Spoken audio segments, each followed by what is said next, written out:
राधे राधे। श्री हरिदास लड्डू गोपाल की भक्ति में आप लोगों का स्वागत है। लड्डू गोपाल की सेवा हम एक यशोदा मैया की तरह कैसे करें? लड्डू गोपाल की सेवा में हमें किन नियमों का पालन करना चाहिए? कैसे उनको हम प्यार करें, दुलार करें, कैसे बालक की तरह उनको घर में रखें ताकि वो हमारे घर में हमेशा विराजमान रहे।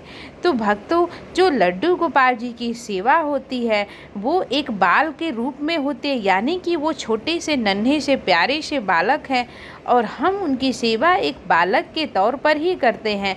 तो जैसे यशोदा मैया अपने बाल गोपाल की सेवा करती थी, उनकी सेवा में जैसे उनको लाड करती थी, प्यार करती थी, वैसे आपको भी अपने कन्हैया को लाड करना है, प्यार करना है, उनको प्यार से जगाना है। तो आपको भी उसके लिए यशोदा मैया बनना पड़ेगा, क्योंकि यदि आप यशोदा मैया जैसा प्यार उनको नहीं दे सकते हैं तो आपको उन्हें घर में नहीं रखना चाहिए। तो देखिए, सबसे पहले आपको जैसे ही हमारा बालक उठता है उसको भूख लगती, वैसे ही कान्हा जी को भी भूख लगती है। तो आपने जो भी आपकी घर में है, मिश्री है, माखन है, मेवा है, मखाना है, पहले आपको लड्डू गोपाल जी को भोग लगाना है। तो आज मैंने तो मखाने का उनको भोग लगाए, फिर आपको उनको पानी पिलाना है, क्योंकि सुबह सुबह जैसे हमको प्यास लगती है उठने के बाद, वैसे हमें ठाकुर जी की भी को प्यास लगती है। तो हमारा जो भाव है यही होना चाहिए कि जैसे यशोदा मैया कान्हा जी को की सेवा करती थी, उनको लाड करती थी, वैसे ही हमें उनकी सेवा करनी है। देखिए, सेवा का भाव हमारा सच्चा होना चाहिए, यानी कि आप एक अपने को माँ के जैसा उनको प्यार दीजिए। देखिए, कान्हा जी को आपको गोद में लेना है, गोद में लेकर आप जैसे यशोदा मैया उनको गोद में लेके उनका शरीर दबाती थी, उनकी मालिश करती थी, फिर उनका श्रृंगार करती थी, उनको पोंछती थी, उनको लाड थी। तो ऐसे ही आपको भी करना है। आपको अपने बाल गोपाल को कभी कभी आपको अपने गोद में लेकर उनको सेवा करनी है, उनकी मालिश करनी है और उनको सुंदर सुंदर वस्त्र पहनाने हैं। क्योंकि जब हम नन्हे से बालक को गोद में लेते हैं तो सबसे सुखद अनुभव होता है, क्योंकि कितनी खुशी मिलती है जब हमारे गोद में एक बालक है, वो हंस रहा है, हम उसको पुचकार रहे हैं, वो हमारी बात को समझ रहा है। ऐसे ही जब आप ठाकुर जी की सेवा गोद में लेकर करते हैं तो आपको भी ऐसे ही लगेगा कि ठाकुर जी आपकी गोद में आकर बहुत ही ज़्यादा खुश दिखाई दे रहे हैं, बहुत प्रसन्न दिखाई दे रहे हैं। और उनकी सेवा करना ही हमारे लिए, हमारे जीवन का उद्देश्य है। यदि आपने लड्डू गोपाल जी तो कहते हैं जिनके घर में विराजमान होते, उनके घर में सुख समृद्धि खुशियाँ आती ही आती है, वो कभी छोड़ के नहीं जा सकती है। तो ऐसे ही हमें ठाकुर जी की जो सेवा है, कभी कभी हमें यशोदा मैया बनकर भी उनकी सेवा करनी चाहिए। यानी कि आप उनको लाला समझे, लाला आओ, हाँ तुम मेरी गोद में बैठो, आज मैं तुम्हें अपने गोद में बैठाकर तुम्हारी मालिश करूँगी, तुम्हें सुंदर से कपड़े पहनाऊंगी, तुम्हारा मैं श्रृंगार करूंगी। तो ऐसी भावना रखना है ताकि लाला आपके साथ हमेशा विराजमान रहे, वो आपको कभी छोड़ कर न जाए। वो जो आपने उससे रिश्ता जोड़ दिया है माँ का और क्या कहते हैं पुत्र का, तो वो रिश्ता हमेशा बना रहे। क्योंकि भगवान को ये पता है कि जो भक्त है वो किस भाव से मेरी पूजा करता है।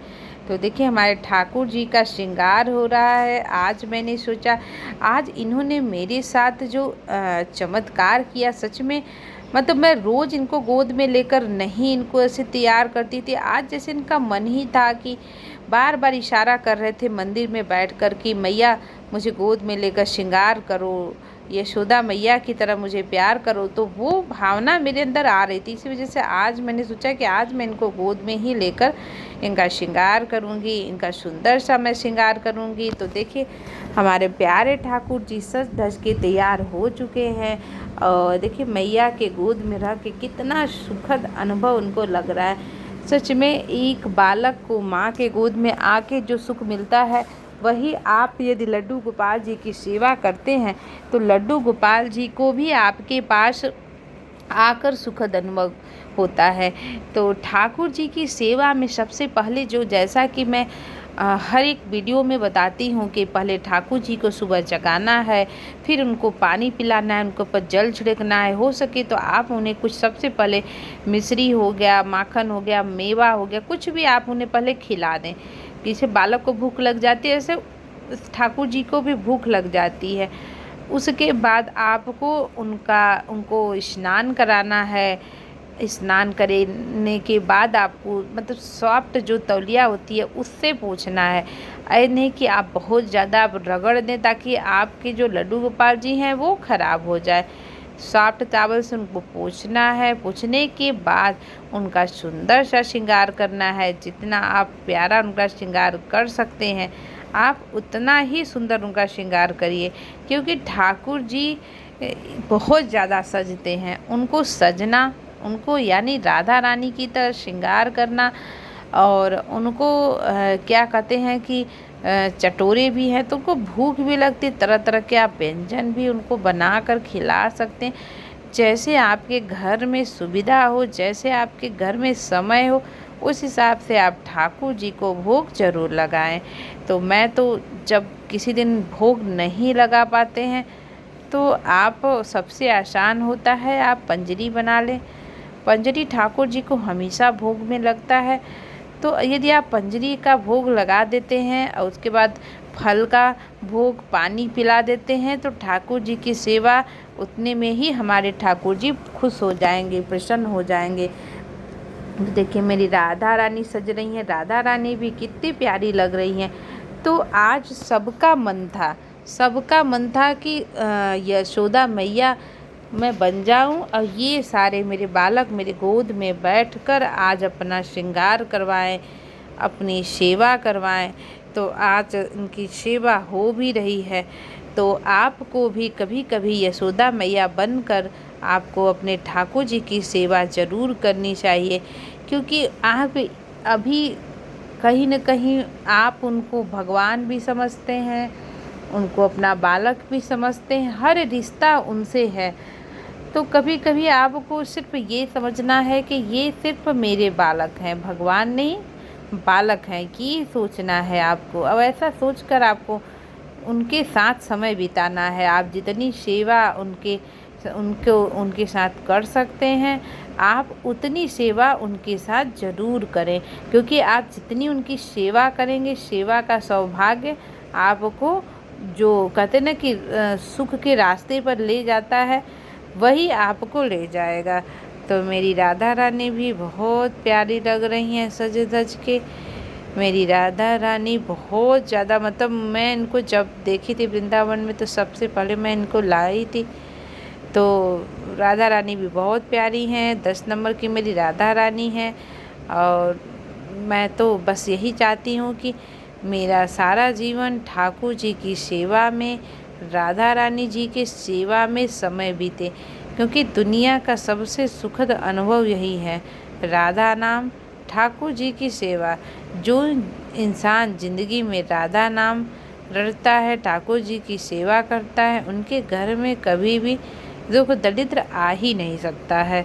तो देखिए अब हमको चंदन लगाना है, तो मैंने इस प्रकार से 4 प्रकार के चंदन रखे हुए हैं अपने ठाकुर जी को लगाने के लिए। लाल, पीला है, नारंगी है, और क्या कहते हैं, जो श्रद्धा अनुसार आपको ठाकुर जी को लगे वो आप चंदन उनको लगा सकते हैं।